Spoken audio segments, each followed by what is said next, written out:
श्रीकांत एक 2024 की हिंदी जुबान में बनाई गई एक तारीखी फिल्म है जो एक नादीदा विजुअली इम्पेयर्ड ताजिर और बुलंद इंडस्ट्रीज के बनायाद गुजार श्रीकांत बोला की जिंदगी पर मबनी है। इस फिल्म में राजकुमार राव ने श्रीकांत का किरदार अदा किया है और इसमें ज्योतिका, आलिया एफ और शरहत किरकार भी अदाकारी कर रही हैं। ये फिल्म सिर्फ 2 महीनों में मुख्तलिफ मकामात पर इंडिया और यूएस में फिल्माई गई। नवंबर 2022 से जनवरी 2023 तक ये फिल्म 10 मई 2024 को अक्षय तृतीया के 3 सिनेमा घरों में रिलीज हुई, जिसे न सिर्फ तनकीदी तौर पर पसंद किया गया बल्कि ये एक बेहतरीन तिजारती कामयाबी भी साबित हुई। कहानी श्रीकांत बोला की है जो 2012 में बुलंद इंडस्ट्री का आगाज करता है। एक ऐसी कंपनी जो ना हुनरमंद और खास जरूरत रखने वाले अफराद को रोजगार फराहम करता है और माहौल दोस्ती एशिया तैयार करती है।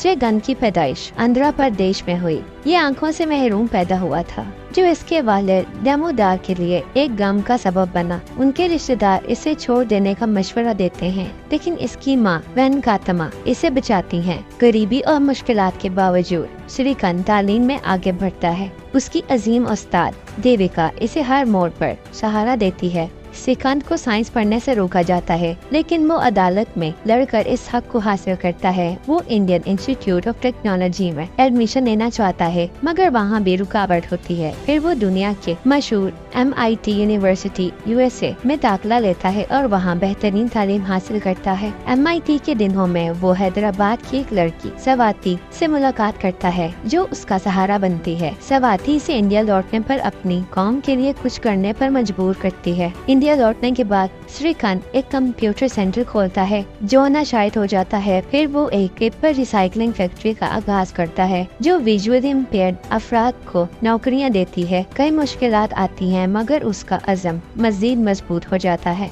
डॉक्टर APJ अब्दुल कलाम इसे सपोर्ट करते हैं और 25 लाख का सरमाया देते हैं। बाद में श्रीकांत रावी मंथा के साथ मिलकर अपनी कंपनी बुलंद इंडस्ट्रीज का आगाज करता है। ये कंपनी मुल्क भर में तरक्की करती है, मगर श्रीकांत का घमंड उससे रिश्तों को नुकसान पहुंचाता है। स्वाति और देविका इसे समझाती हैं कि कामयाब तभी मुमकिन होगी जब वो अपनी असल वैल्यूज को नहीं भूलेगा। वो अपनी गलतियों से एहसास करता है और फिर से अपनी कंपनी और रिश्तों को मजबूत करता है। टाटा ग्रुप उसकी कंपनी में इन्वेस्ट करता है और आखिरकार 2017 में बुलंद इंडस्ट्री को बिजनेस एक्सीलेंस अवार्ड से नवाजा जाता है। ये कहानी सिर्फ एक शख्स की जिंदगी का बयान नहीं करती, बल्कि एक अजीम इरादे की मिसाल है जो हर रुकावट को पार करने का हौसला रखता है। ये कहानी बताती है कि अगर इंसान का अज़म मजबूत हो तो कोई भी जिस्मानी कमी या दुनिया की बंदिशें उसके सपनों का रास्ता नहीं रोक सकती। सिकंदर ने साबित किया कि बसारत का ना होना असल अंधापन नहीं, बल्कि सोच और इरादे का कमजोर होना असल अंधापन है। उसने हर नामुमकिन को मुमकिन बनाया, हर रुकावट का सामना किया और अपने जज्बे से दुनिया को ये साबित करके दिखाया कि हकीकी कामयाब जज्बे से हासिल होती है। वीडियो अच्छी लगी है तो नीचे कमेंट सेक्शन में बताएं।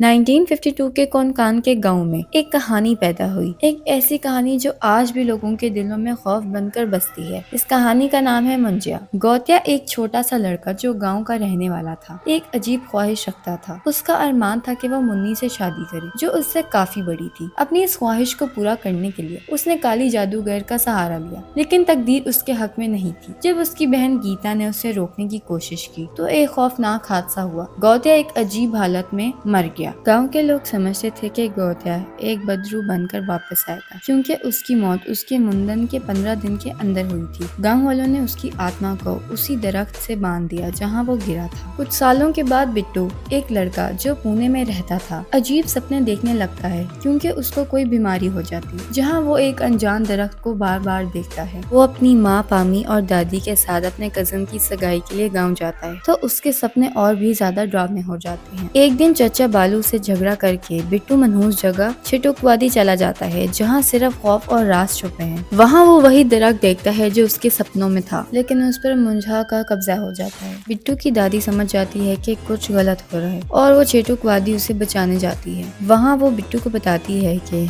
मुंझा और कोई नहीं, उसका अपना भाई गौतिया है जो मुन्नी से शादी करना चाहता था, लेकिन मुंझा दादी को भी मार देता है। पामी और बिट्टू अपनी दादी का जनाजा करके पुणे वापस आ जाते जाते हैं, लेकिन मुंजा उनका पीछा नहीं छोड़ता। वो बिट्टू की जिंदगी को अजाब बना देता है। सिर्फ एक चीज मांगता है, मुन्नी। बिट्टू अपने कजन्स रुकू और स्पीलबर्ग की मदद से मुन्नी को ढूंढता है। मुन्नी अब एक बुढ़ी औरत है और बेला की दादी है जो बिट्टू को पसंद है, लेकिन मुंजा यहाँ रुकता नहीं। अब वो कहता है कि उससे मुन्नी नहीं बेला से शादी करनी है। मुंजा एक ऐसी कहानी है जहाँ माजी के गुनाह और बदरुएं जिंदा हैं और एक खानदान को अपनी जिंदगी बचाने के लिए उनसे लड़ना पड़ता है। ये मूवी आपको कैसी लगी नीचे कमेंट सेक्शन में बताएं।